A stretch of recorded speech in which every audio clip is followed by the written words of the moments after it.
Dan tentunya nanti siswa yang dititipkan oleh kakak semua akan dirasakan manfaatnya secara luas. Nah, Masya Allah ya, kakak semua, saat ini kita akan melakukan kajian online yang judulnya itu adalah Bekal Menjadi Wanita yang Allah Cinta. Nih, ini dari judulnya itu udah menarik sekali ya buat kita sebagai perempuan tentunya. Nah, tapi sebelum itu saya mau tanya terlebih dahulu nih. Di sini apakah ada yang sudah ikut webinar atau sharing session bersama Sharing Academy yang lebih dari satu kali? Boleh raise hand? Apakah ada yang lebih dari satu kali nih ikut Sharing Academy? Ada, Kak Natasha ya? Iya, saya juga sering loh lihat nama kakaknya. Ada lagi? Nah, kayaknya Kak Yudishi juga ya. Iya, Kak Amalia juga, Masya Allah. Ya, Alhamdulillah ya saya seneng banget nih bisa ketemu lagi sama kakak-kakak yang lebih dari satu kali nih ya kita ikut webinar di sini. Kak Elvira juga yang ketiga kali, Masya Allah ya. Dan insya Allah kita akan tetap berlanjut, apalagi nanti ada bulan Ramadan ya, dan itu pasti banyak eh, apa ya kegiatan webinar-webinar yang lain yang tentunya menarik banget buat diikuti. Semoga berkah ya buat kakak-kakaknya dan tetap semangat tentunya. Nah, sekarang ini tentang bekal menjadi wanita yang Allah cinta, saya prolognya seperti ini nih, Kakak Solihah yang saya hormati dan dirahmati oleh Allah tentunya. Kita ini senantiasa menjelajahi bekal yang Allah berikan ya. Eh, kita ingin menjadi pribadi yang penuh kelembutan, pandai bertutur kata, manis perangainya, dan itu menjadi harapan kita semua sebagai wanita. Ditambah lagi kalau giat dalam beribadah. Nah, kalau misalnya udah jadi wanita idaman gitu kan, kalau Gen Z sekarang tuh bercandanya kayak ini calon istri siapa sih gitu yang soleh banget gitu. Atau kalau yang sudah menikah, ini istri soleha siapa sih gitu yang benar-benar idaman gitu ya. Nah, bahkan sudah diibaratkan oleh Rasulullah Shallallahu Alaihi Wasallam bahwa wanita solehah itu sebagai keindahan dunia gitu ya. Nah, apakah cukup hanya keindahan dunia? Nah, dalam suasana yang penuh dengan kehangatan ini, kita akan mempelajari dan memaknai bagaimana menjadi wanita yang dicintai oleh Allah tentunya. Dan pada hari ini, materi yang akan disampaikan oleh Ustazah Marina Fauziah LC. Nah, apakah Ustazah Marina sudah hadir bersama kita semua di Zoom meeting pada hari ini? Assalamualaikum Ustazah. Waalaikumsalam warahmatullahi wabarakatuh. Kita Suaranya belum ini. kecil ya? Iya, kecil, Ustazah. Tes, tes. Sudah terdengar kan? Sudah ada, tapi masih kecil, Ustazah. Kecil. Iya, Sekarang masih kecil juga. coba. Nah, dicoba, Ustazah. Tes, tes. Sudah jelas, tes? Sudah jelas, sudah jelas. Ya, baik, Alhamdulillah ya, Ustazah Marina sudah berada di Zoom meeting bersama kita pada hari ini. Gimana kabarnya, Ustazah? Alhamdulillah, sehat, tes. Alhamdulillah. Sebelumnya mungkin Ustazah lebih enaknya saya izin mau manggil Bunda aja boleh? Oh iya, siap. Boleh, boleh. Boleh, Alhamdulillah ya. Supaya lebih dekat dan nanti kakak-kakak juga yang mau bertanya juga boleh panggil Bunda ya supaya lebih kayak curhat gitu ya mungkin. Nah, baik. Alhamdulillah kita dapat berjumpa dengan Bunda Marina pada malam hari ini. Sebelum kita mulai ke materinya, saya izin membacakan CV dari Bunda Marina terlebih dahulu. Kepada kakak panitia boleh ditampilkan CV.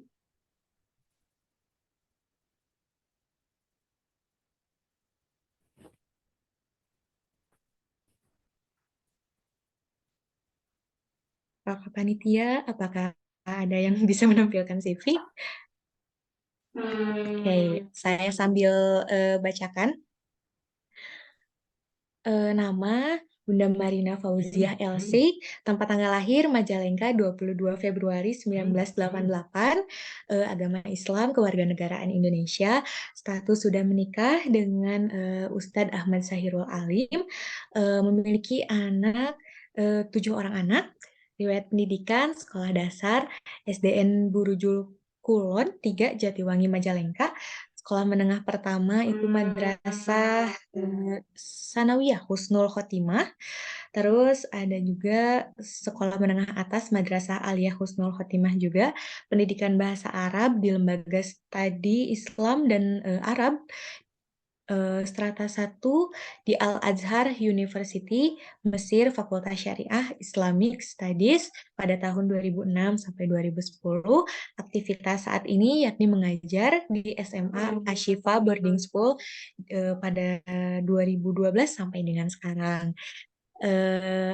Dan boleh di-follow ya teman-teman di Instagramnya @marinasalim09. Baik, itu CV dari Bunda Marina.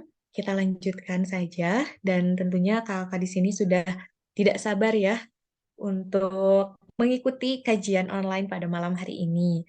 Yuk, mari kita siapkan dahulu catatannya dan siapkan fokus terbaiknya. Mari kita dengarkan dengan seksama materi tentang bekal menjadi wanita yang Allah cinta yang disampaikan langsung oleh Bunda Marina. Kepada Bunda Marina, saya persilahkan Bunda. Ya, baik. Bismillahirrahmanirrahim. Assalamualaikum warahmatullahi wabarakatuh. Waalaikumsalam warahmatullahi wabarakatuh.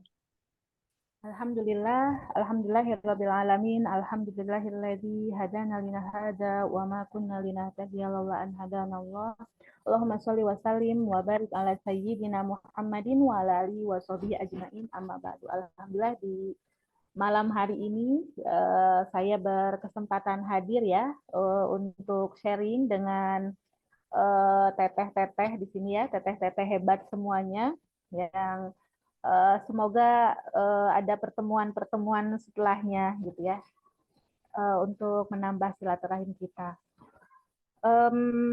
Baik, tadi mungkin sudah disampaikan ya oleh Pak tentang mukhodimah atau pendahuluan tentang sharing kita di malam hari ini. Mungkin kita langsung share screen saja ya Teh di sini sebentar.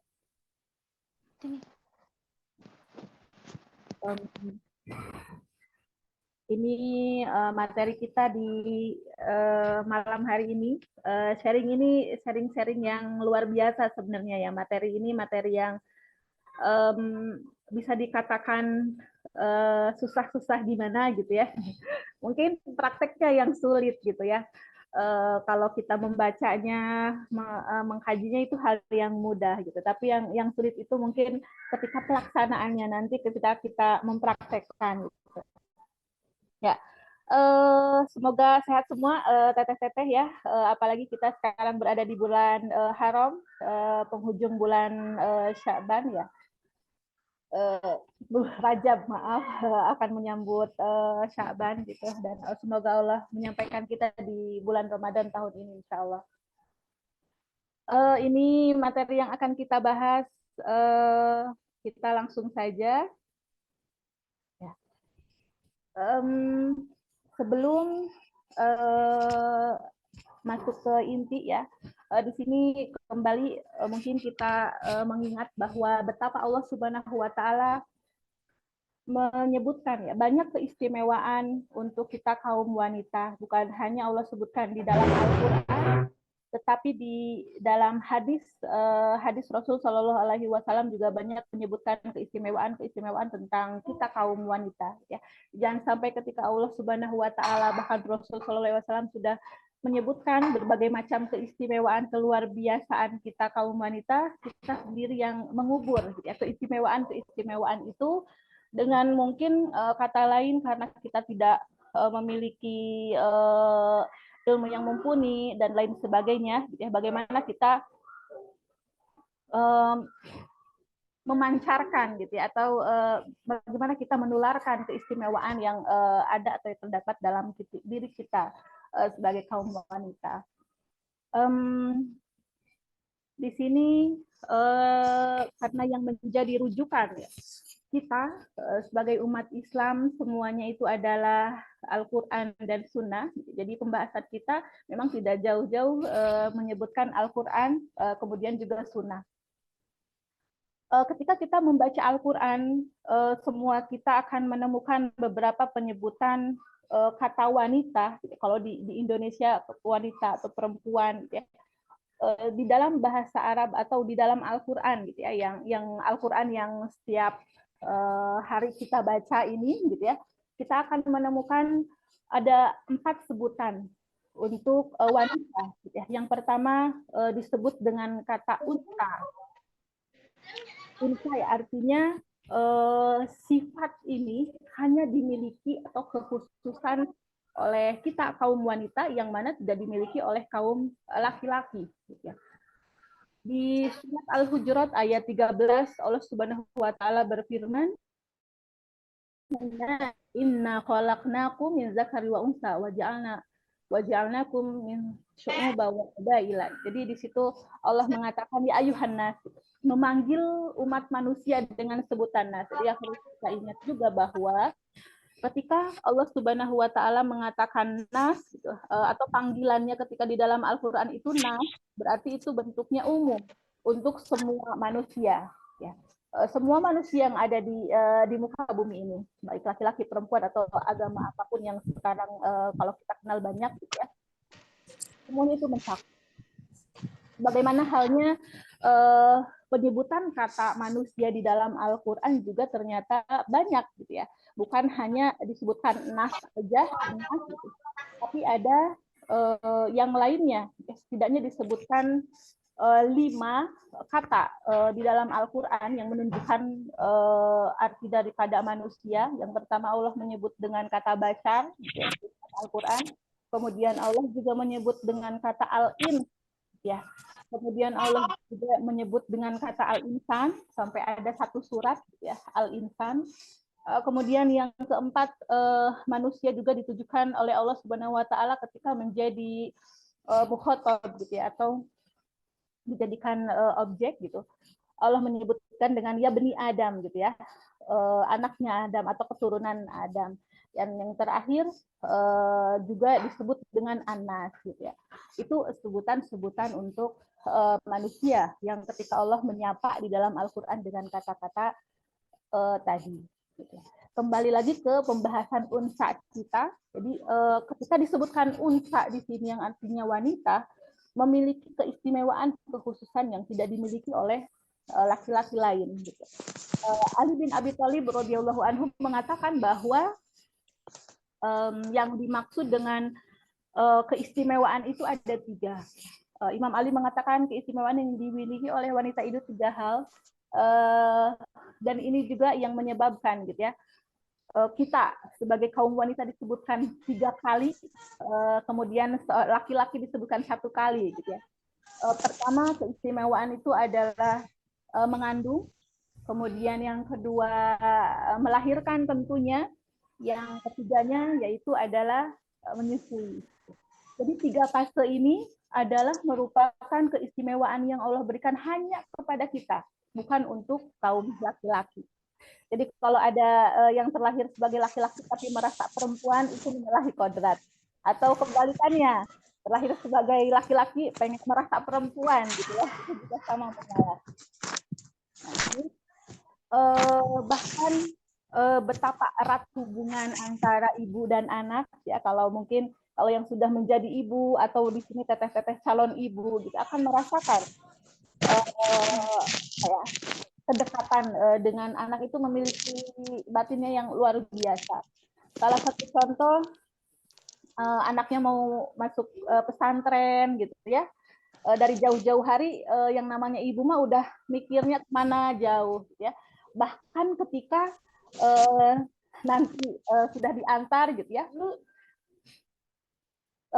ketika nanti sudah diantar masih nangis gitu ya, belum mau meninggalkan gitu dan lain sebagainya, sudah sampai rumah kok keingetan ya Pak dan lain sebagainya, pengen nelpon ini itu dan lain sebagainya. Itu yang keutamaan atau apa ya, kedekatan yang berbeda mungkin kalau Bapak lebih, walaupun tidak ada yang namanya Bapak juga tidak sayang anaknya gitu ya, tapi ikatan batin itu lebih. 9 bulan dibawa-bawa kemana-mana, kemudian proses melahirkan yang luar biasa dengan segala perjuangannya gitu ya, seorang ibu itu bahkan harus menyusui. Mungkin kalau yang bisa merasakan awal menyusui yang baru-baru sampai misalkan ada bengkak gitu ya, dada dan lain sebagainya karena belum keluar airnya dan lain-lain gitu. Itu hal yang luar biasa.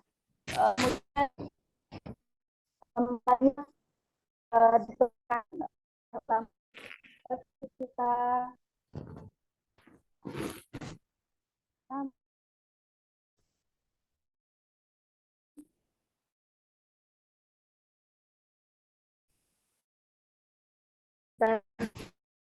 ini ada gangguan. Nggak apa-apa, benar. Itu di atas. Iya, susu. Ambil susu. Ya, ambil susu. Ya, ambil susu.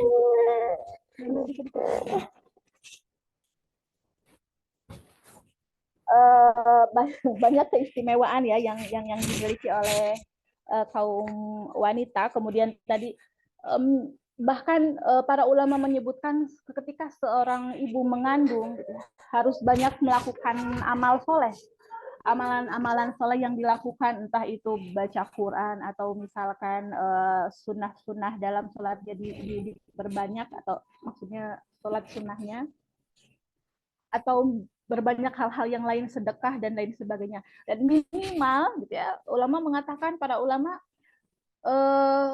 minimal itu doa, dengan doa atau dengan mendoakan gitu ya. Itu adalah hal yang minimal. Kita melihat hasil ya daripada ketika seseorang ibu mengandung itu memiliki banyak doa,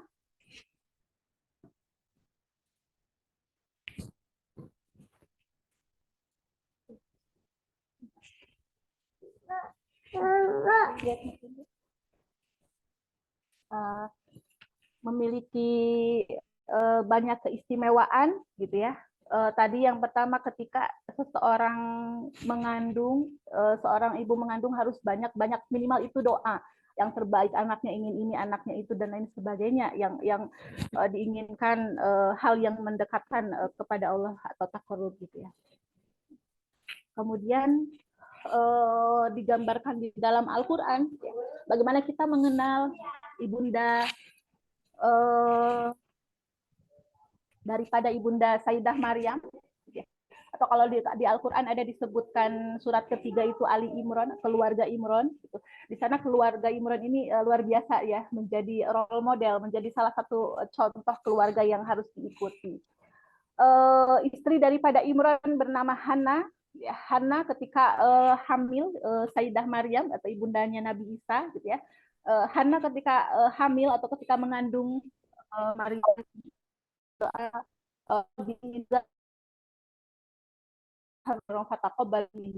sudah menazar bahwa yang ada di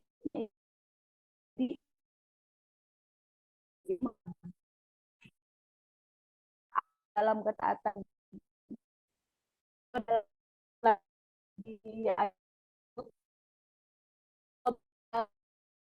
hasani wa ambatahana dan hasana. Allah Allah tumbuhkan menjadi dalam pemeliharaan yang baik. Kemudian kita kenal, kita tahu ya, memiliki juga hubungan yang baik di sana. Kemudian kalau dulu dibuatkan di apa tempatnya itu di mihrab gitu ya, mihrab, kalau di masjid itu ada mihrabnya, itu Maryam di sana gitu ya, belajar mengaji, dididik gitu ya, sehingga menjadi wanita yang luar biasa, memiliki ketaatan dalam beribadah, memiliki kepasrahan kepada Allah Subhanahu wa taala.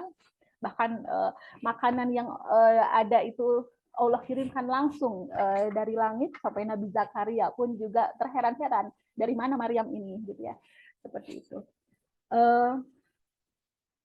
Bukan hanya kisah daripada Nabi Zakaria, gitu ya, yang mengajarkan berbagai hal kepada Maryam sehingga menjadi sosok yang luar biasa, tetapi kita juga mengenal kisah di mana Ibunda Hajar, ya, istri daripada Nabi Ibrahim, ibunda daripada Nabi Ismail, ketika ditinggal, gitu ya, setelah melahirkan, karena memiliki kedekatan dengan Allah yang luar biasa, ketaatan, kepasrahan, percaya, gitu ya, ketika ditinggal di gurun pasir itu ikhlas karena tahu tawakal ini memang dari Allah Subhanahu wa taala, gitu ya. Keikhlasan, tawakal yang melahirkan vibe positif itu datang juga kepada pribadi anaknya, gitu. Sehingga Nabi Ismail memiliki dua yang luar biasa besar.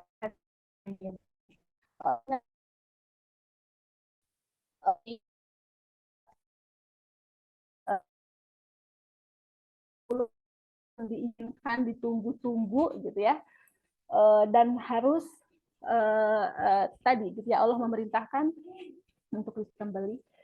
Sebelum diganti dengan kurban yang besar, Nabi Ismail mengatakan, ya abati, wahai ayahku, gitu ya, aku punya 3 permintaan, gitu, sebelum engkau melakukan perintah Allah. Yang pertama, kata Nabi Ismail, tolong ditajamkan pisaunya, gitu ya, biar apa? Biar kalau ketika sudah menembus leher itu saya tidak merasa kesakitan dan membuat ayah tidak tega untuk melanjutkan. Jadi harus tajam, gitu, alatnya atau pisau. Yang kedua, tolong ikat saya dengan ikatan yang kuat, gitu, agar saya tidak meronta. Takutnya ketika saya meronta, ayah tidak tega, ya, melanjutkan. Yang ketiga, kata Nabi Ismail, tolong baju yang saya pakai sekarang ini dilipat dengan rapi, kemudian diberikan kepada Ibunda Hajar. Itu di akhir hayatnya, bahkan ya, beliau seorang anak itu mengingat ibunya. Itu hal yang luar biasa. Penanaman nilai yang diberikan oleh Ibunda Hajar kepada Nabi Ismail itu bukan sembarangan, bukan kaleng-kaleng kalau bahasa sekarang, gitu ya. Ditanamkan tentang keikhlasan, tawakal, kemudian juga ridho terhadap takdir, gitu ya, menerima dan lain sebagainya.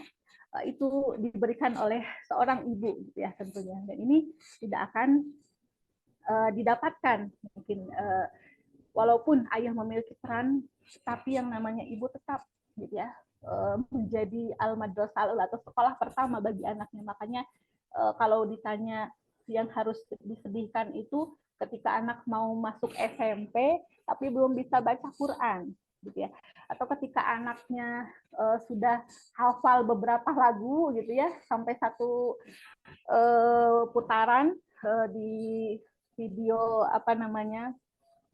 remix itu dan lain sebagainya, gitu ya. Harus sedih seorang ibu ketika anaknya belum bisa membaca Al-Quran, gitu ya. Karena itu tugas ibu, gitu ya. Bagaimana lihat Hana, gitu ya, kalau kita sekarang menyekolahkan, gitu ya, Hana menginginkan pendidikan terbaik untuk Maryam, gitu. Kita pun juga harus melaksanakan itu. Kemudian yang kedua, mohon maaf.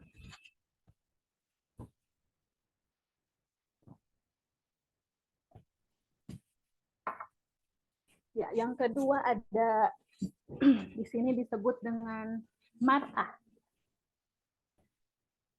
Disebut dengan mar'ah, al-mar'ah itu dari kata muru'ah, yang artinya muru'ah itu senang keindahan. Ya. Kita sebagai wanita, kaum wanita itu memang senang dengan keindahan. Jadi itu kita sesuai kodrat, sesuai fitrah, wajar kalau memiliki keindahan, kalau mau pergi keluar, kaca mana ya, dandan dulu, bukan dandan gitu. Ini udah betul belum gitu ya, mencongannya udah simetris belum dan lain sebagainya. Atau kalau mau keluar ini udah matching belum gitu ya, dan lain sebagainya. Atau kita senang memakai apa hiasan-hiasan apa kuku gitu ya, itu juga boleh boleh gitu, atau kutek gitu sekarang udah banyak ya yang wudhu friendly dan lain sebagainya. Itu kodratnya kita manusia ya, memiliki atau menyukai keindahan. Atau kalau ibu-ibu gitu ya, ibu-ibu kita mungkin kalau mau pergi ke majelis taklim pakai seragam gitu ya, biar indah, biar cantik gitu, seragaman gitu, luar biasa. Itu kita memiliki insting di situ. Kemudian kalau dalam ulama mengatakan, bukan para ulama ya, ini kiasan atau apa ya, beberapa kalimat-kalimat di orang Arab mengatakan almar'atu kalmir'ah gitu ya. Dengan sense yang dimiliki oleh perempuan itu memiliki hati yang lembut gitu ya, apa namanya, sangat terasa gitu. Jadi kalau kaca pecah itu kan ketika disatukan itu udah nggak bisa bisa mungkin satu tapi tidak bisa menghasilkan lagi hal yang sama gitu ya. Kacanya mungkin ketika seseorang melihat tidak sempurna seperti yang sebelumnya.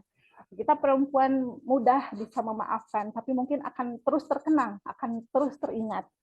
Dulu waktu SMA saya pernah gini-gini dengan si A, itu diingat, sangat ingat gitu ya. Mungkin sudah memaafkan, tapi kita masih teringat itu, gitu. Karena saking perasanya. Ya. Atau contohnya seorang istri terhadap suaminya, gitu ya. Apa ya? Hutang-hutang yang dulu itu masih diingat, walaupun udah 14 tahun yang lalu, mungkin 10 tahun yang itu diingat dengan jelas. Itu kita, gitu ya. Saking kita itu memiliki perasaan seperti itu. Mungkin kayak tadi kasus-kasus memiliki Slack dan lain sebagainya, kita sudah memaafkan, tetapi itu pasti teringat, terkenang gitu. Walaupun sudah memaafkan gitu ya, tapi teringat, tenang ya. Dulu pernah seperti ini. Ini di posisi ini kita harus menjaga, gitu ya. Menjaga jangan sampai lebih dari batas atau dari kadarnya. Menjaga ketika kita memiliki keindahan, rumah kita agar indah seperti apa, tampilan kita agar tetap eye-catching di mata orang lain, tetapi tidak keluar dari syariat, gitu ya, seperti itu. Kemudian kita masuk di yang ketiga, kata wanita di dalam Al-Quran disebut nasa, nisa, gitu ya, nisa di sini nisa asal dari kata nasa. Kalau mar'ah tadi itu perempuan atau satu perempuan, tapi kalau banyak perempuannya disebutnya nisa. Nisa asal dari kata nasa, yang artinya nasa itu adalah suka bercerita. Nah ini kita banget gitu ya. Jadi memang kodratnya kalau katanya perempuan itu dalam sehari harus mengucapkan, harus mengeluarkan berapa puluh ribu kata, itu benar. Jadi kalau ada di sini ketika di rumah itu diem aja gitu ya, mungkin sedang ada sesuatu yang salah gitu ya, entah dia sedang menahan emosi, menahan kekesalan dan lain sebagainya. Tapi pada hakikatnya perempuan suka bercerita ya. Ada jadwal taklim, cukup datang gitu ya, niatnya mau taklim gitu ya, tapi tiba-tiba ketemu sama temannya, gini-gini dan gimana kabarnya, sehat dan lain sebagainya gitu ya. Ngobrol kemana-mana gitu ya, yang akhirnya mungkin menceritakan ini, menceritakan itu gitu ya, dan lain-lain. Itu yang disebut dengan kata nasa, suka atau gemar bercerita. Makanya Rasulullah SAW dalam hadisnya mengatakan yang banyak menjadi penduduk ahli neraka itu diantaranya wanita. Kenapa? Karena tidak bisa menjaga lisannya. Bagaimana kita tahu kalau orang yang sudah berumah tangga, misalkan contoh gitu ya, tidak boleh mengumbar aib dan lain sebagainya. baik Aid sendiri ataupun pasangannya. Allah sudah menutup ya, kalau dikatakan dalam satu hari Allah sudah menutup Aid kita di malam hari, ternyata di pagi hari kita sendiri yang menceritakan. Nah, itu ternyata tidak diperbolehkan gitu ya. Allah Subhanahu wa taala sudah menutup Aid kita, kenapa kita harus bercerita atau menceritakan gitu. Ini tentang Nisa gitu ya. Kemudian yang terakhir, sebutan untuk kita kaum wanita di dalam Al-Quran disebut dengan muslimah. Kalau muslimah ini asalnya dari kata aslama yuslimu Islam. Aslam itu artinya adalah tunduk, patuh. Berarti ketika dikatakan muslimah, gitu, perempuan yang tunduk, perempuan yang patuh, perempuan yang taat, gitu ya. Taat kepada siapa? Ya, taat kepada agamanya, taat kepada Allah Subhanahu wa taala yang menciptakan. Bagaimana tata caranya taat ya? Kemudian Allah menurunkan din yang disebut dengan Islam. Jadi Islam itu bagaimana caranya kita taat kepada Allah Subhanahu wa taala. Sehingga kita disebutkan muslimah gitu ya, seseorang yang memiliki ketaatan kepada Rabb-nya. Seseorang yang memiliki kepatuhan, ketundukan terhadap hukum-hukum dalam agamanya, ya, seperti itu. Jadi ini muslimah, ya, disebutkan dengan muslimah, taat, melaksanakan perintah Allah, kita mengetahui hal-hal yang dilarang sehingga kita menjauhi, ya, tidak berdekatan dengan hal-hal yang menjerumuskan, ya. Seperti halnya Allah menyebutkan zina itu kalau di Al-Quran disebutnya la taqrabu, gitu ya, jangan mendekati, gitu ya. Jadi dekat-dekat aja tuh nggak boleh, apalagi gitu ya melakukannya seperti itu.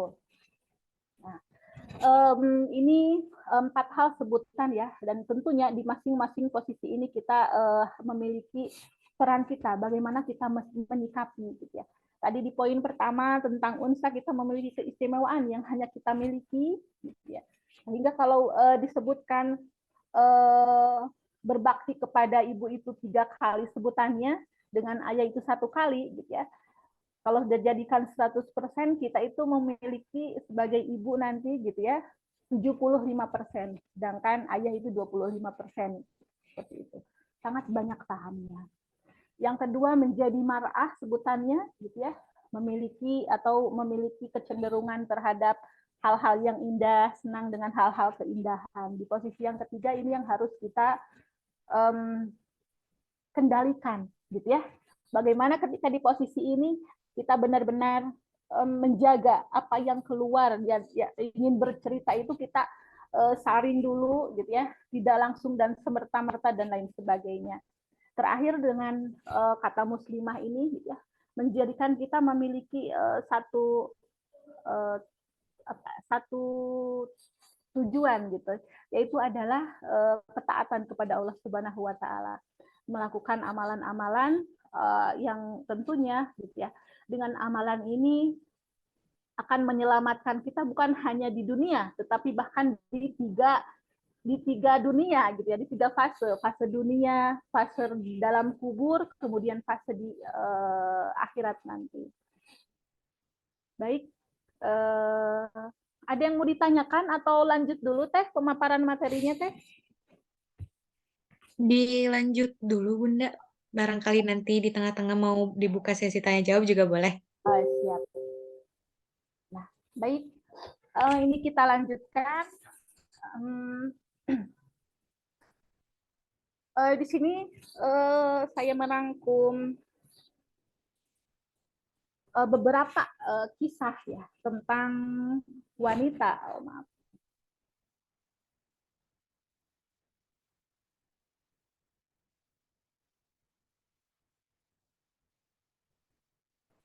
Tentang wanita yang banyak ini di sini disebutkan ada sampai 13 tambah 5 18 ya.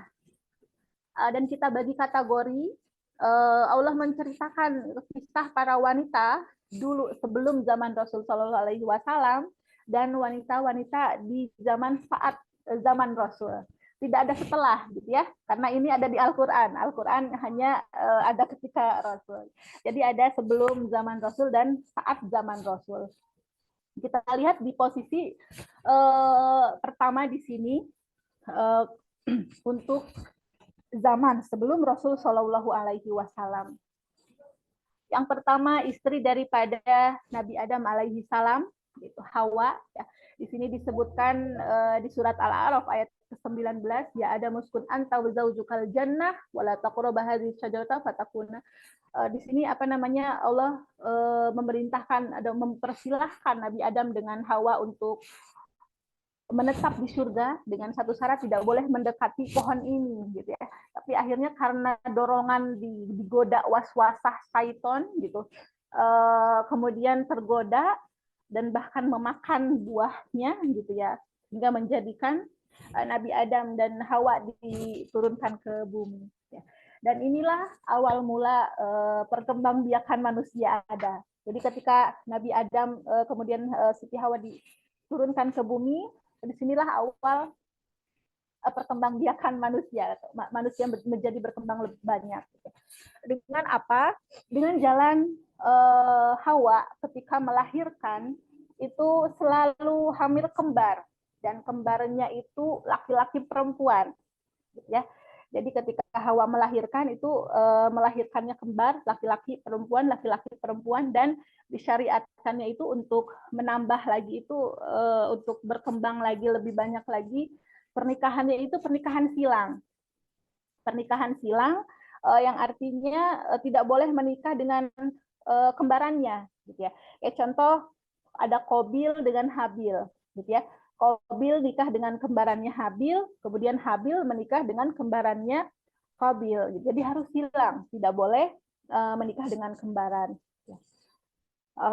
Itu kemudian dari melahirkan itu beliau si Hawa selama sebanyak 20 kali gitu ya, melahirkan kembar itu 20 kali lahir kembar melahirkan itu, dan akhirnya berpencar ke seluruh penjuru dunia ya. Makanya kita mengenal atau melihat sampai sekarang perbedaan, walaupun satu turunan Nabi Adam, perbedaan di mungkin warna kulit gitu ya, atau dari tata cara berbahasa, dari kebiasaan dan lain sebagainya, karena tempat singgah atau tempat tinggal letak geografis mempengaruhi pengaruh tadi ya, perbedaan-perbedaan dari kulit dan lain sebagainya. Itu tentang kisah Nabi Adam, atau di sini istrinya Hawa gitu ya. Yang kedua, kita juga diberi cerita dari Al-Quran ini mengisahkan tentang istri daripada Nabi Nuh dan Nabi Lut. Di surat At-Tahrim ayat 10 Allah mengatakan, atau Allah mengumpamakan, Allah menyebutkan gitu. Daraballahu masalan lil ladzina kafaru imra'atan Nuh wa Lut gitu. Wa kana tahta abdaini min ibadina shalihin. Jadi Allah mengumpamakan menyebutkan ada orang-orang, ternyata perempuan yang di bawah kuasa seorang laki-laki yang soleh, tetapi ternyata tidak menjadikan perempuan ini mengikuti gitu ya, atau tidak mengikuti jejak solehnya sang suami gitu, yang sebagai qawam, yang sebagai pemimpin, tetapi malah berkhianat. Dan kata Allah di akhir ayat ke-10 ini mengatakan bahwa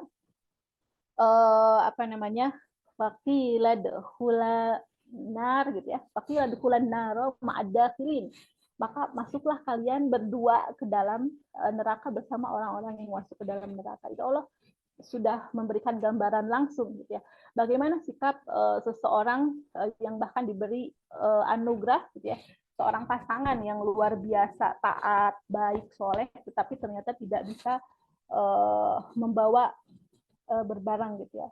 Dan berberita para nabi berada di surga, istrinya tadi disebutkan kata Allah qila dakhala an-nar gitu ya, masuk ke dalam neraka. Kemudian ini sangat banyak ya. Atau sampai jam berapa saya bicara teh? Mungkin bisa sampai 20.45 Bunda. 20.45, 15 menit lagi? Iya. Oh, Iya. apa? Nanti sesi tanya jawab ya Bunda. Oh, siap. Jadi kita cepet aja ya, karena masih ada 15 menit lagi. Baik. Di sini kemudian mengisahkan tentang Sarah, ya, tentang Allah sendiri yang memberi nama. Bahkan jadi ketika Hajar sudah melahirkan Ismail, kemudian Allah juga memberikan keturunan kepada Sarah, gitu ya, diberi nama sendiri langsung Yahya, ya, namanya adalah Ishak, gitu ya. Kemudian di sini tentang uh, Hajar tadi yang sudah kita sedikit bahas, ya, luar biasa, yang kalau dirunut cerita beliau ini asalnya beliau dari bukan asal Mesir sebenarnya, gitu ya, tetapi karena waktu itu ada peperangan dan lain sebagainya, asal apa namanya negara tempatnya Hajar ini dan banyak menjadi tawanan, gitu ya, anggota keluarga dari kerajaannya dan lain sebagainya. Kemudian juga berkisah tentang ada istrinya Al-Aziz, ya. Kemudian tentang istri Imron, ini tadi Hana yang sudah kita ceritakan sedikit. Kemudian istri daripada Nabi Zakaria, gitu ya. Di sini apa namanya Nabi Zakaria bahkan mengatakan, bagaimana saya bisa hamil dengan istriku mandul dan saya juga sudah usia tua, gitu ya, seperti itu. Kemudian kisah tentang Asiyah binti Muzahim, ya, masih di surat At-Tahrim ayat ke-19 di sini, dengan segala kekayaan harta yang berlimpah, gitu ya, yang dimiliki oleh Fir'aun suaminya, tetapi ternyata Asiyah tidak memilih itu, gitu ya, lebih memilih mengikuti Musa dan ajarannya, sampai mengatakan Robbi bnili indaka baitang fil jannah, ya, ingin dibuatkan rumah di surga, gitu, dan itu Allah berikan. Kemudian juga ada berkisah tentang ibundanya Musa, ya, yang dengan sifat tawakalnya luar biasa, menginginkan anaknya selamat, gitu ya, karena pada masa itu harus ada pemeriksaan setiap bayi yang lahir dari golongan Bani Israel yang laki-laki itu harus dibunuh, gitu ya, karena dari mimpinya Firaun, gitu ya, apa namanya ada diramalkan bahwa akan menjadi perusak atau pemutus, gitu ya, kekuasaannya Firaun, itu dari golongan Bani Israel. Dan kemudian juga berkisah tentang saudarinya Nabi Musa, ya, kalau dalam beberapa riwayat disebutkan nama saudarinya, kakaknya, berarti ya, kakaknya Nabi Musa ini Maryam, ada yang menuliskan namanya Miriam. Makanya kalau dalam beberapa film-film yang mungkin di film-film serial di Turki yang tentang Turki Utsmani, Ertugrul dan lain sebagainya, nama Maryam itu pasti banyak, gitu ya, Miriam. Dikisahkan juga tentang dua orang perempuan yang bertemu dengan Nabi Musa, gitu ya, anaknya Nabi siapa ini, yang kemudian apa namanya ditolong, gitu ya, ditolong oleh Nabi Musa. Ketika itu Nabi Musa lari dari Mesir ke kaum Madian. Kenapa lari? Jadi ketika itu bertarung, ada orang yang sedang bertarung dengan anak buahnya Fir'aun. Kemudian Nabi Musa membunuh anak buahnya Fir'aun, dan ini menjadi ketika itu dikejar, gitu ya, Musa karena sudah membunuh, membela apa namanya Bani Israel yang waktu itu di perangi, gitu, bukan diperangi, ya, disiksa oleh prajuritnya Firaun ini. Lari ke Madian, kemudian ketika beristirahat capek, gitu ya, habis lari, gitu. Di sini ada melihat sumber air Madian, semua sedang memberi air untuk ternaknya, gitu ya, gerombolan laki-laki. Ada perempuan berdua, kalau bahasa kita mah nggak ikut ngumpul, gitu ya, tapi nunggu, gitu, di pinggiran sampai mudah mau kapan itu dapat gilirannya, gitu ya, bahasanya. Mungkin Musa kasihan, gitu ya, dan akhirnya tergerak untuk menolong, gitu, memberi makan, memberi minum, gitu ya. Nah, di sini setelah menolong itu Musa tidak mengharapkan imbalan, mengharapkan balasan, tidak, gitu ya. Menolong udah, ya udah aja, gitu ya, seperti itu.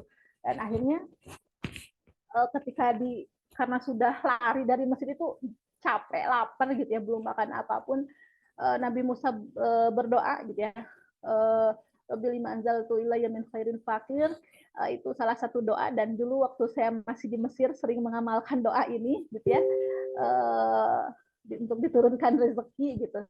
Rabbil lima anzalta ilayya min khairin fakir, ya Allah turunkan sedikit kebaikan untuk yang fakir ini gitu ya. Dulu di Mesir sering kayak gitu, waktu kuliah itu dapat beasiswa, dapat kiriman, dapat juga gitu. Tapi kadang karena tinggal di negeri orang gitu ya, banyak kita juga berbagi dengan teman-teman kita yang bahkan banyak berasal dari utusan-utusan kabupaten-kabupaten di pelosok-pelosok gitu ya, yang mendapat beasiswa dari Indonesianya itu kadang telat dan lain sebagainya. Itu biasa kita saling ya meminjam dan lain sebagainya gitu ya, seperti itu. Kalau lepas lagi butuh uang tuh doanya Robi gitu ya, Allahumma anzil alaihi min khairin fakir, itu sering-sering ya. Bahkan sampai sekarang juga masih berdoa itu gitu ya. Itu yang diamalkan oleh Nabi Musa dulu. Kemudian tentang Ratu Bilqis, juga pemimpin Saba gitu ya. Kemudian terakhir tentang Maryam Putra Imran, ini di surat At-Tahrim juga masih ayat ke-12 ya. Bagaimana kisah Maryam dikisahkan mengandung, kemudian tanpa seorang suami gitu ya, yang mana mendapatkan cemoohan dari masyarakat, kalau bahasa kitanya udah nggak kuat gitu ya, makanya sampai mengasingkan diri Maryam gitu ya. Ibu bapakmu bukan seorang yang hina atau yang buruk gitu ya, tapi kok anak, kalau bahasa kita gitu ya, ibu bapaknya baik tapi kok anaknya gitu. Nah kalau kita kan gitu ya, mungkin dulu bukan seperti itu, tapi seperti itulah gitu ya, bahasa yang dikeluarkan masyarakat sekitar gitu ya untuk Maryam itu sudah seperti itu. Kemudian selanjutnya di sini kita masuk ke wanita-wanita yang berada di zaman Rasul Shallallahu Alaihi Wasallam. Ada 5 di sini. Yang pertama itu ada istri Rasul Shallallahu Alaihi Wasallam, Aisyah binti Abu Bakar. Ya, ini berkisah tentang hadisul ifki atau tuduhan-tuduhan ya kepada Aisyah tentang karena diketahui mengendarai kuda berdua dan lain sebagainya ya. Ini ada fitnah waktu itu, dan Allah sudah islahkan atau sudah dijelaskan gitu ya. Kemudian tentang istri Rasulullah juga di sini ada tentang Zainab binti Jahsy gitu ya. Yang mana Zainab binti Jahsy ini awalnya adalah istri daripada anak angkat Rasulullah yang bernama Zaid bin Harisah. Jadi ketika mengangkat anak, Rasul ingin menambahkan Zaid jadi Zaid bin Muhammad, tapi kata Allah tidak boleh, harus tetap bin bapaknya gitu ya. Jadi Zaid bin Harisah menikah dengan Zainab ini, kemudian setelah pisah, kata Allah, setelah Zaid bin Harisah selesai urusannya dengan Zainab atau pisah, kamu boleh menikahinya. Jadi ingin memberikan pelajaran bahwa yang namanya bukan anak kandung gitu ya, atau anak angkat, ketika sudah besar diangkat gitu menjadi itu tidak ada menjadi apa namanya hukum tertentu yang ada, tapi tetap gitu ya boleh menikahi anaknya, mantannya gitu ya, karena berbeda dengan hubungan sedarah atau nasab atau kandung sekalipun. Kemudian di sini juga berkisah tentang siapa ini perempuan yang mengajukan gugatan cerai gitu ya, di surat Mujadalah ayat 1 tentang khaulah, mengadukan tentang sikap hal suaminya gitu ya. Di sini Allah dengan kasus ini memberitahu gitu ya, kasus-kasus dan lain sebagainya, harus ada orang untuk islah ketika dalam berumah tangga itu ada permasalahan dan lain sebagainya, harus bawa orang bukan orang ketiga ya, harus ada seseorang yang dituakan yang untuk mengislah antara keduanya gitu ya. Kemudian yang selanjutnya tentang Hafsah ya, istri Rasul Shallallahu Alaihi Wasallam, dan terakhir di sini tentang istri Abu Lahab gitu ya. Bagaimana di sini dicontohkan saat zaman Rasul ada satu gitu ya yang berperilaku buruk tidak baik gitu. Dan di masa sebelumnya tadi disebutkan juga ada perilaku daripada istri Nabi Nuh dan istri daripada Nabi Lut. Dari tadi yang sudah kita sebutkan ternyata ya, kita bisa mengambil kesimpulan bahwa ada beberapa di sini pengelompokan dari ketika tadi kita menyebutkan kisah-kisah tentang wanita perempuan-perempuan yang ada di zaman Rasul ataupun sebelum Rasul, gitu ya. Ada kategori yang belum menikah, ada saudara perempuannya Nabi Musa, kemudian dua perempuan yang bertemu dengan Nabi Musa, kemudian Maryam, gitu ya. Dikisahkan sebelum beliau melahirkan atau sebelum beliau berproses menjadi seorang ibu. Di posisi istri di sini ada banyak, ada Hawa, Sarah, Hajar, kemudian istri Aziz, Imron, istrinya Nabi Zakaria, ya, ada Aisyah, ada Zainab, Hafsah, Paulah, dan lain sebagainya. Kemudian posisinya sebagai ibu ada Hawa di sini, ada Sarah juga, Hajar, istrinya Imron, kemudian istri daripada Nabi Zakaria, ibundanya Nabi Musa, dan Maryam juga. Ini menjadi beberapa kelompok, ya, seperti itu pengelompokan kisah-kisah tadi.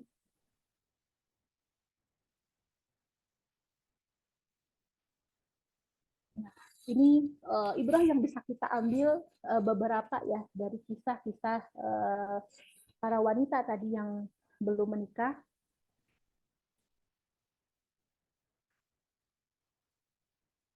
Pertama, berbakti kepada orang tua. Kemudian cerdas, bijaksana, menjaga diri, menghindari ikhtilat, banyak beribadah, meminta perlindungan. Ini berbakti kepada orang tua yang dilakukan oleh kakaknya Nabi Musa, gitu ya. Di sini saking baktinya kepada orang tua, gitu ya. Maryam ini kakaknya Nabi Musa, gitu ya. Kebetulan waktu itu beliau yang mengantarkan, yang ikut, gitu ya. Ketika Musa dihanyutkan, Nabi Musa itu dihanyutkan ke sungai Nil, gitu ya. Itu mengikuti di jalan daratnya, gitu ya. Maryam ini karena saking lihat sampai mana berhentinya, gitu. Dan ternyata berhenti di istananya Fir'aun, kemudian diambil oleh dayang-dayangnya istrinya, oleh dayang-dayangnya Asia, gitu ya. Ketika sudah mengetahui dan sudah tahu, kemudian datang menawarkan, dan Allah izinkan tidak ada yang mampu, yang bisa menyusui, gitu ya. Ternyata Maryam di sini yang mengajukan, menawarkan ibunya gitu, untuk menyusui bayi Musa ketika itu. Ini kecerdasan yang dimiliki oleh beliau, gitu ya, dan bijaksana, gitu. Apa namanya?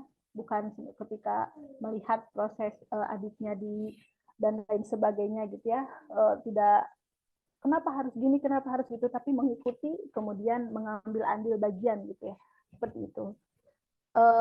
Di posisi ketiga ada di sini ifah atau menjaga diri, gitu ya. Ini yang dilakukan oleh dua orang wanita yang ditemui Nabi Musa, gitu ya, yang ketika ingin memberi minum kepada ternaknya, gitu ya, tidak ingin berdesak-desakan, gitu ya, tidak mau berdekat-dekatan dengan para laki-laki yang memang bukan mahramnya. Kemudian banyak beribadah. Ini contoh daripada yang dilakukan oleh Maryam, ibundanya Nabi Isa alaihissalam. Dan keenam, selalu meminta perlindungan Allah Subhanahu wa taala, ya. Di akhir ketika ingin melahirkan, bahkan Maryam sudah pasrah, ya. sudah pasrah bagaimana nanti, dan percaya, tawakal bahwa Allah akan melindungi, memberikan yang terbaik, gitu ya, ketika mengasihkan diri itu. Kemudian selanjutnya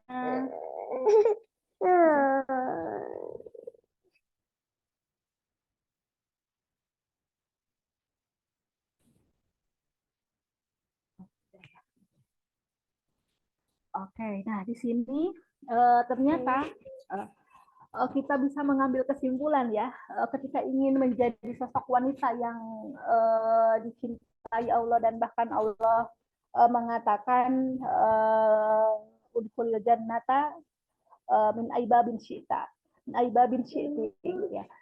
Masuklah ke dalam surga Allah dari pintu manapun yang engkau kehendaki. Sam.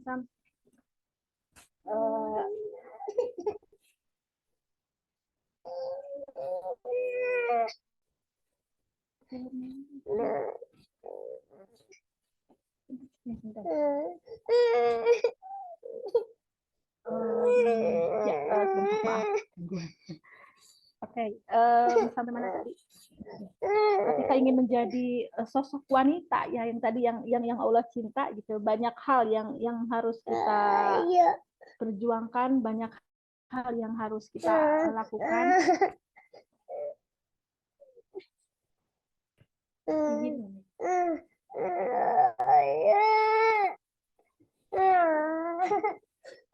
Yang di sini di hadis ini disebutkan ya, bagaimana ketika kita bisa lah, gitu, kita wanita itu bisa masuk surga gitu ya, sesuai atau dari pintu manapun yang kita inginkan.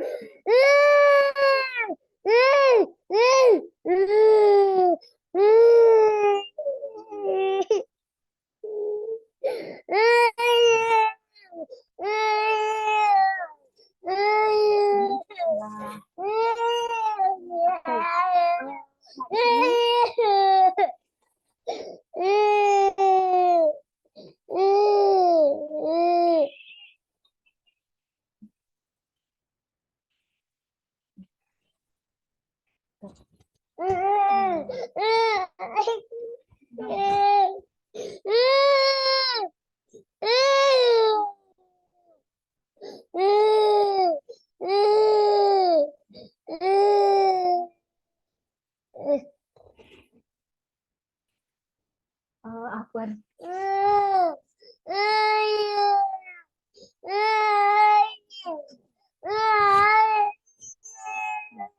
Afwan ya, sebentar. Ya nggak apa-apa Bunda.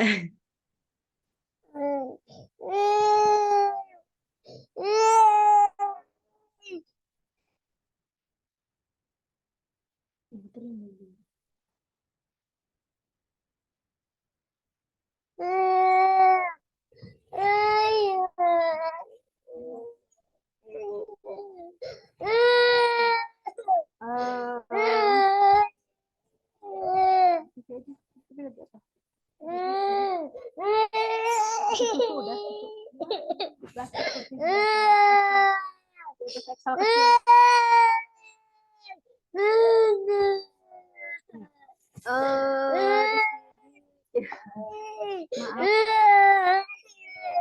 kita lanjut ya.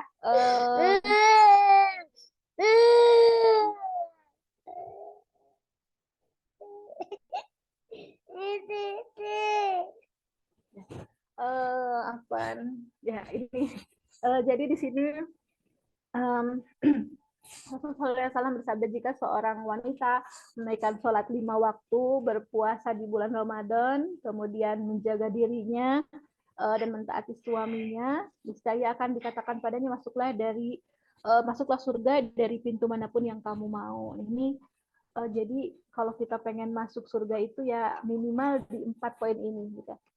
Kalau kita belum nikah Bun, terus meninggal gimana? Ya nggak apa-apa gitu ya. Di poin-poin ini kita sudah memiliki, insya Allah Allah akan memberikan itu, gitu. Itu janjinya. Jadi kalau misalkan di sini disebutkan sholat 5 waktu, gitu ya, bukan hanya sholat 5 waktunya saja. Jadi ketika kita melaksanakan sholat 5 waktu itu adalah standarnya, standar minimal. Gitu ya. Standar minimal, belum lagi kita lihat gitu ya, azan itu jam berapa, kita baru jam berapa sholatnya gitu. Itu berarti minimal banget.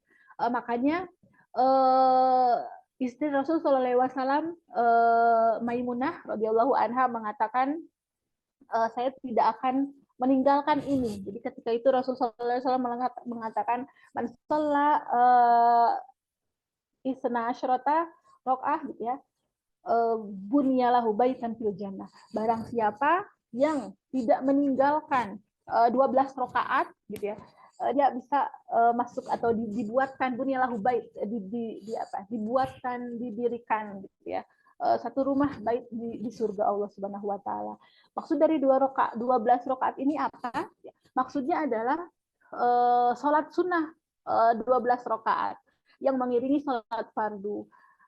Kita urutkan ya. Yang pertama 4 rakaat sebelum zuhur, kemudian 2 rakaat setelah zuhur, kemudian habis zuhur asar tidak ada, kemudian maghrib, setelah maghrib ada 2 rakaat ba'diyah, kemudian setelah isya ba'diyah, duanya lagi untuk genap di 12 itu adalah 2 rakaat sebelum sholat subuh gitu ya. Ini Maimunah aja, istri Rasul gitu ya, yang sudah dijanjikan pasti masuk surga bersama Rasul gitu ya, Nabi dengan para istri-istrinya gitu, itu dijamin masuk surganya Allah Subhanahu wa taala, itu tidak akan meninggalkan yang 12 ini gitu ya. Ya kita belum dapat wahyu atau tidak dapat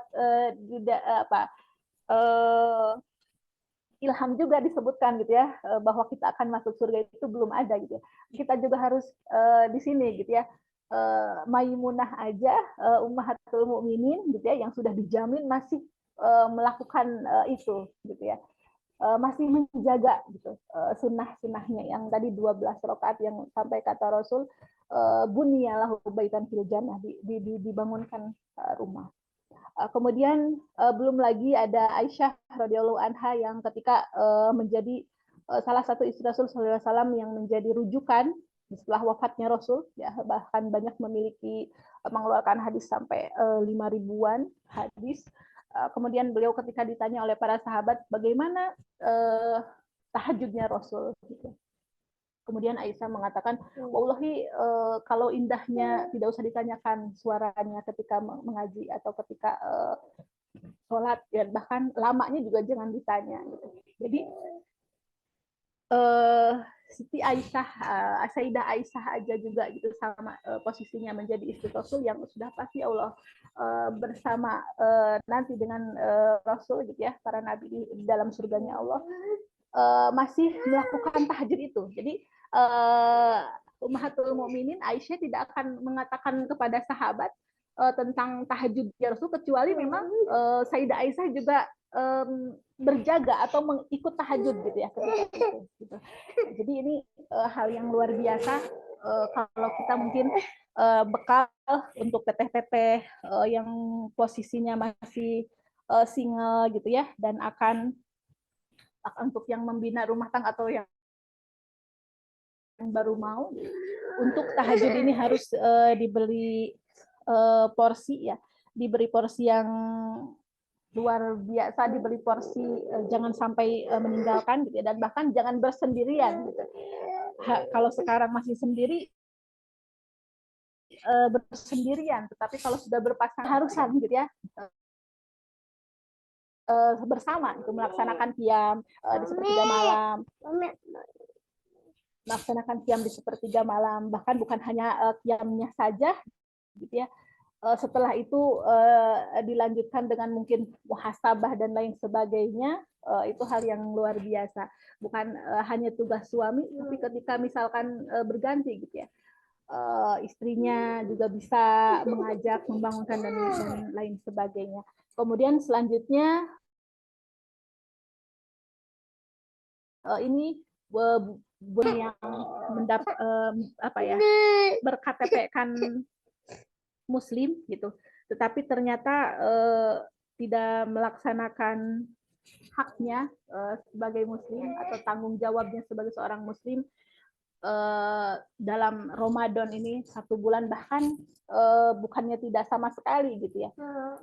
Kalau sehari 2 hari masih berpuasa mungkin masih ada sadarnya, tapi kalau sama sekali full gitu ya dalam Ramadan itu seorang Muslim tidak berpuasa, itu dipertanyakan. Atau bahkan tidak datang gitu ya, sholat ke masjid yang dimana sholat tarawih itu adalah syiar, gitu ya, syiar umat Islam beribadah, walaupun Rasulullah SAW waktu itu tidak menyelenggarakan, gitu ya, karena sholat tarawih itu baru adakan di masa Khulafaur Rasyidin yang kedua. Selanjutnya di sini memelihara diri atau menjaga diri gitu ya, dan terakhir taat kepada suami ini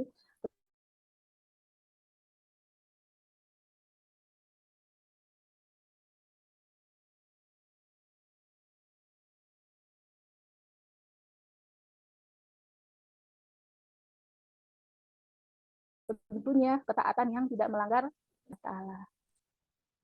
Kemudian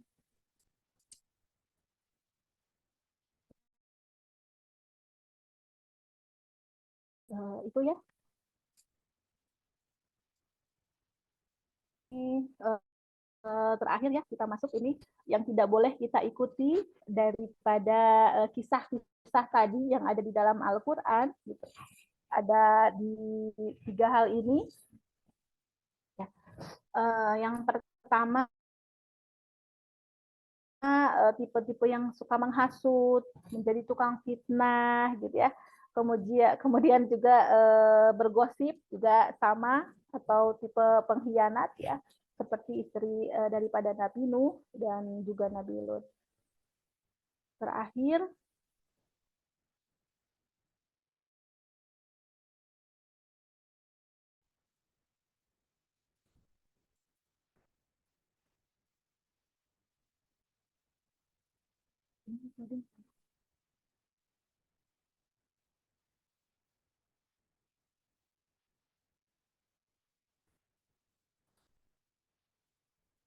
halo Teh.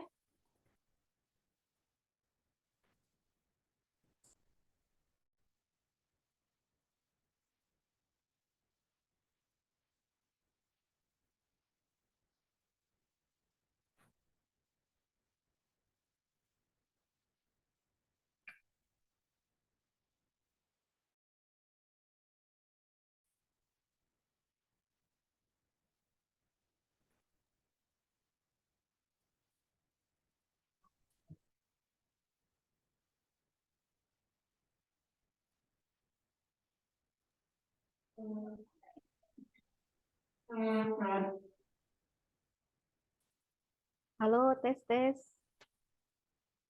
Suara saya kedengeran Teh? Ada Bunda. Apa Bunda? Sinyalnya di sini jelek. Ada Bunda. Oh iya, pantesan. Siap-siap. Sebenarnya Iya. udah 9 ini ya. Baik, Iya. kita cukupkan sepertinya untuk materi kita. Sudah jam 9 juga ya. Ini ditutup dengan hadis Nabi tentang wanita penghulu surga ya. Penghulu surga itu ada 4 di sini disebutkan.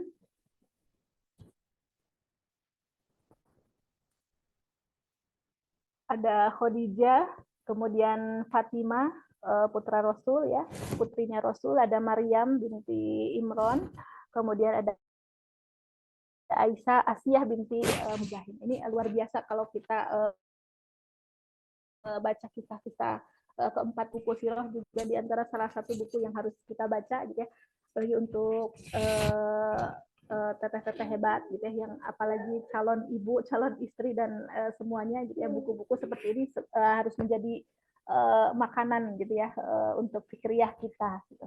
Kalaupun belum bisa beli bukunya, minimal dibaca di artikel-artikel itu juga bisa. Itu yang bisa disampaikan untuk hari ini. Alaikum. Billahi taufiq wal hidayah. Assalamualaikum warahmatullahi wabarakatuh. Waalaikumsalam warahmatullahi wabarakatuh. Masya Allah ya, Bunda. Terima kasih atas ilmu yang Masya Allah bermanfaat bagi kita semua tentunya, terutama tentang wanita ini ya. Dan sebelumnya mohon maaf tadi sempat hilang sinyalnya, jadi sempat keluar Zoom juga. Tapi Alhamdulillah sudah tersambung lagi. Nah, kepada teman-teman kakak-kakak yang ingin mungkin bertanya mengenai materi pada malam hari ini, silahkan bisa raise hand ataupun melampirkan pertanyaannya di kolom komentar. Silahkan, boleh. Sambil saya cek, boleh ya kakak-kakak untuk bertanya, barangkali ada yang masih kurang dipahami atau misalnya ada pertanyaan pribadi juga bisa langsung disampaikan oleh teman-teman ya. Nah, sambil menunggu yang lain yang akan bertanya, saya ingin memberikan informasi terlebih dahulu nih buat kakak-kakak eh, mengenai Lembaga Ashifa Peduli dan Badan Wakaf Ashifa. Kita kepoin dulu ya. Alhamdulillah, Ashifa Peduli ini telah memiliki legalitas sebagai lembaga amil zakat yang satu-satunya yang ada di Kabupaten Subang. Dan tentunya Badan Wakaf Ashifa juga sudah resmi menjadi nazir yang tercatat di Badan Wakaf Indonesia tentunya ya. Jadi bagi kakak-kakak yang mau misalnya nih mau sedekah ke Palestina untuk saudara kita yang di Palestina tuh ya, itu kan masih berlangsung tuh ya. Mau donasi nih. Nah, itu bisa banget di Ashifa Peduli. Dan bagi kakak-kakak juga misalnya yang mau berzakat atau infak ataupun menunaikan wakafnya, itu caranya bisa pakai QRIS ataupun nomor rekening yang nanti dilampirkan ya oleh kakak panitia di kolom komentar bagi kakak-kakak yang ingin menunaikan kebaikannya pada malam hari ini. Baik, apakah sudah ada yang ingin bertanya? Silakan barangkali Kak Yudisi, Kak Dina, Kak Anastasia, ada yang ingin bertanya? Kak Elvira, Sepertinya sudah paham semua teh. sepertinya sudah paham ya. Dan Masya Allah ya, tadi banyak sekali kisah-kisah inspiratif yang memang langsung sumbernya dari Al-Quran, Masya Allah. Silakan kakak-kakak yang mungkin mau curhat juga boleh, boleh ya Bunda ya? Boleh, boleh, boleh. Iya, barangkali. Bismillahirrahmanirrahim. Izin bertanya, Kak. Boleh, boleh Kak Dina, silakan. Izin bertanya, Bunda. Sebenarnya mau cerita dulu. Terlebih kan banyak teman-teman saya gitu ya di usia 20-an, banyak teman-teman yang emang baru menikah. Kemudian mereka itu baru apa ya intinya dikasih amanah mengandung gitu ya. Jadi jeda antara menikah sama mengandungnya itu sangat berdekatan sehingga teman-teman saya itu merasa merasa emosionalnya atau belum siap mungkin. Nah, pertanyaannya bagaimana atau apa motivasi kita sebagai calon ibu atau ibu gitu ya, ketika kita dikasih amanah sedangkan posisi mental atau diri kita itu belum siap menjadi ibu. Gitu. Itu mungkin pertanyaannya, Kak. Boleh. Langsung dijawab aja Bunda atau Siap, boleh. Langsung aja ya. langsung boleh. Ya, jadi ternyata dalam segala hal itu kita harus punya bekal, gitu ya. Entah itu bahkan ke pergi haji aja harus ada bekal, gitu ya. Nah, untuk menikah yang apa ya, selamanya kan kita inginnya seumur hidup, gitu ya. Itu juga harus punya bekal, gitu. Bukan hanya berdasarkan pengen nikah, ini udah waktunya ya, berarti harus gitu. Enggak juga gitu ya. Ternyata harus banyak yang dipersiapkan sebelumnya selain daripada eh, wawasan gitu ya. Kemudian juga apa namanya mental sendiri tadi mental health gitu ya kalau bahasa anak-anak di sekolah itu mental health kita terganggu gitu. Jadi kesehatan mentalnya dan lain sebagainya itu banyak hal yang jadi banyak bekal juga yang harus di apa namanya yang harus dimiliki gitu ya. Nah, tapi bagaimana kalau sudah emang sudah menikahnya gitu ya dan kemudian tiba tadi nggak nyampe sebulan gitu ya ternyata mungkin udah langsung gitu udah langsung apa namanya habis menikah bulan ini nggak dapat HI gitu ya katakan itu langsung udah hamil dan sebagainya menerima penerimaan pulang itu pasti ada gitu ya mungkin merasa dan masa peralihan itu ada dari ketika waktu sebelum nikah ke nikah aja itu peralihannya luar biasa dan kalau kita tidak pandai menyesuaikan ini di fase-fase ini juga akan ada suatu apa ya hal yang kok gini gitu ya kok menikah tuh gini ternyata gitu ya kalau sebelum menikah oh gampang nanti taat sama suami, nyediain keperluan. Tapi ketika menjalankannya ternyata itu luar biasa. Dan apalagi setelah itu fase memasuki fase mengandung gitu ya. Itu fase yang udah naik cepat banget gitu ya. Sedangkan dari masa penyesuaian menikah aja itu udah fase yang luar biasa ketika dari sendiri menjadi berdua, menyiapkan kalau dulu mungkin di kamar biasa cuek ini tidak, ketika sudah berpasangan nggak seperti itu gitu ya. Harus dirapihkan walaupun pada hakikatnya mungkin ketika sudah menikah berpuluhan tahun bodo amat gitu ya misal gitu, tapi di awal itu luar biasa. Kemudian apalagi punya, jadi bagaimana untuk mendapatkan penerimaan di posisi itu, yang pertama lebih mendekatkan diri kepada Allah Subhanahu Wa Taala, karena intinya ada di situ ya. Akan ada keriduan terhadap takdir, penerimaan terhadap yang terjadi sekarang gitu ya. Ketika sudah dekat dengan Allah, kemudian poin keduanya dia akan menerima, dan yang ketiga tentunya dia harus melakukan hal-hal yang membuat dia bahagia gitu ya. Kalau dalam hidup itu kita memang harus bahagia, dan bahagia itu kita harus menciptakan gitu ya.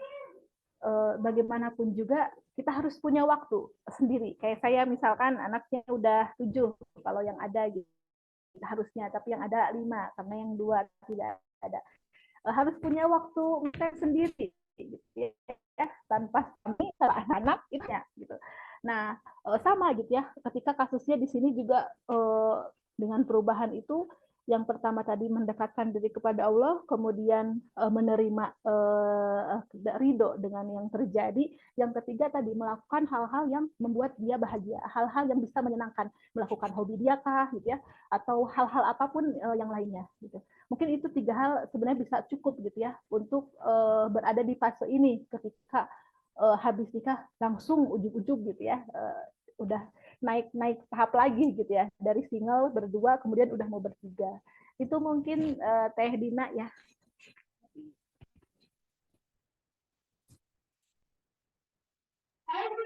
Iya Bunda, terima kasih. Sama-sama. Masya Allah ya, Alhamdulillah sudah terjawab ya Teh Dina atas pertanyaannya. Baik, selanjutnya mungkin kalau ada 2 penanya lagi, silahkan saya buka kesempatannya untuk kakak-kakak semua yang masih penasaran nih tentang eh, pembahasan materi pada hari ini. Silahkan. Kak Natasha, boleh? Saya izin bertanya, Bun. Ya, boleh Teh. Ya, Assalamualaikum warahmatullahi wabarakatuh. Jadi langsung saja, Bunda ingin bertanya kan, kalau dikatakan itu wanita itu lebih baik, lebih utama itu sholatnya di rumah. Tapi kalau bagaimana kalau misalnya rumah dengan masjid itu sangat berdekatan, kayak rumahnya di depan, langsung di depan masjid begitu Bun. Jadi tidak apa bisa cuman sholat di rumah atau sekali-sekali sholat di masjid atau bagaimana Bunda? Terima kasih. Oke, untuk sholat ya. Jadi sebenarnya hikmah kenapa perempuan itu sholatnya di rumah, tidak di masjid, yang pertama agar mengkondisikan, kalau sudah menjadi seorang ibu ya, mengkondisikan di rumah dengan anak-anaknya, membiasakan. Sebenarnya itu poinnya di situ. Tapi ketika tadi posisi lalu letak kita, ya Allah Bun, cuman sedikit tinggal lengkah gitu ya, apa harus di rumah juga gitu ya? Kan ingin mendapatkan apa namanya pahala juga ya, jamaah yang di 27 kali lipat itu. Kalau di sini disebutkan lebih utama mana? Yang lebih utama itu berjamaah. Kalau di rumahnya posisinya tidak ada siapa-siapa yang bisa diajak berjamaah, di masjid boleh. Tapi kalau sebenarnya di rumahnya ada yang bisa diajak berjamaah, walaupun kondisinya misalkan tidak sempurna, ya ada nenek kita yang sedangkan kondisinya sholatnya di kursi gitu ya, dan sebagainya, sudah tidak berdiri sama seperti kita, tidak apa-apa, mending di rumah. Gitu ya. Tapi tadi kalau tadi apa namanya, karena poinnya di sini sebenarnya ke masjid itu kita ingin mendapatkan pahala jamaahnya tadi gitu ya, seperti itu kondisinya. Paling itu teh mungkin bisa menjawab gitu ya. Jadi bukan masalah boleh enggaknya ke masjidnya, lebih kepada tadi kalau tujuannya berjamaah gitu ya, kalau di rumah bisa berjamaah bisa di rumah, tapi kalau tidak ada boleh ke masjid gitu. Kalau di rumahnya sendirian.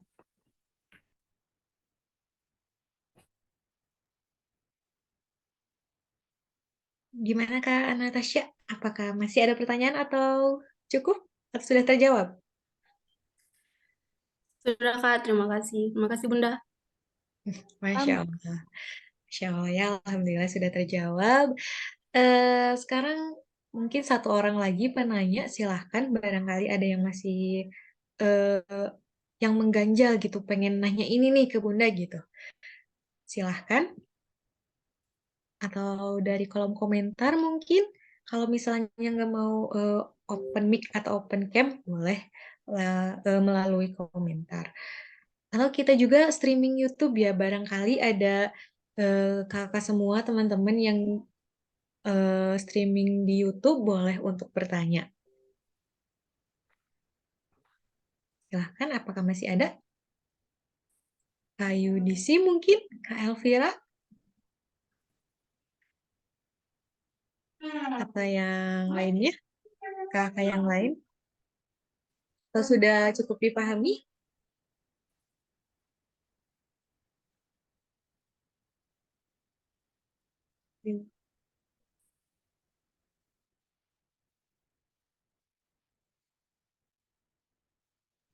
cukup sepertinya teh.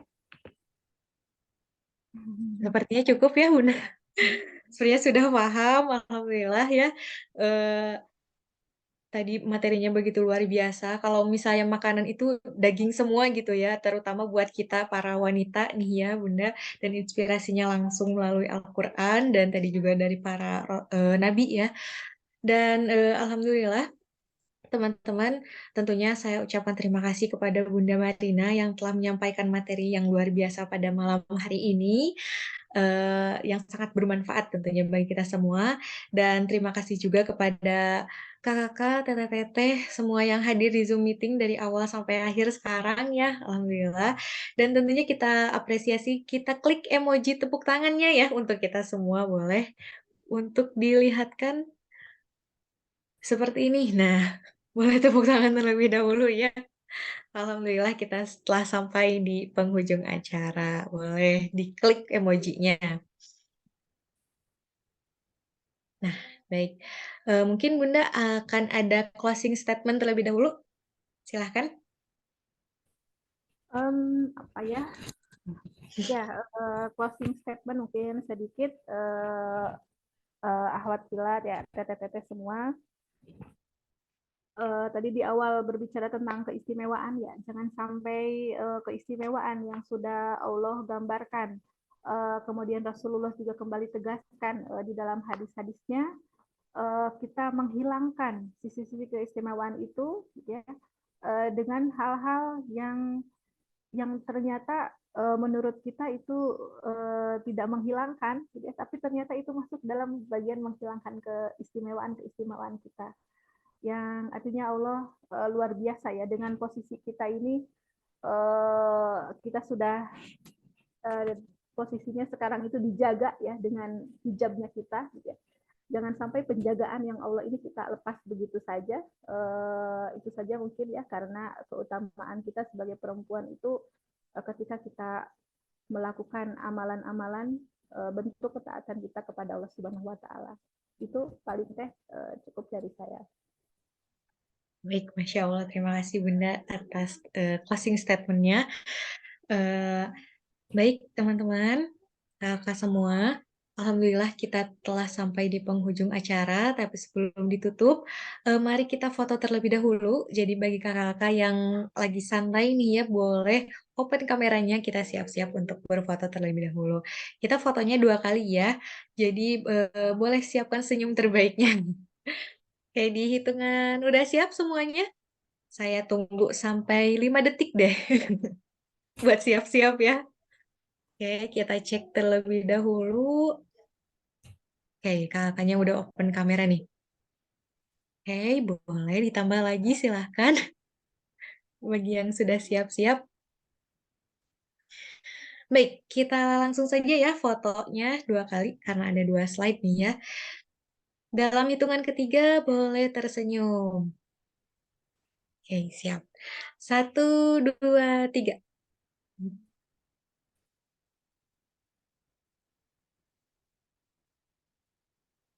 Oke, boleh sekali lagi ya. Boleh gaya bebas, boleh. Mau lope-lope di sini juga boleh. Perempuan semua ya, alhamdulillah. Oke, siap. 1, 2, 3.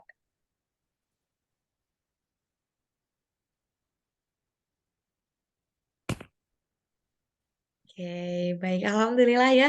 Sudah dapat kakak operator. Udah siap.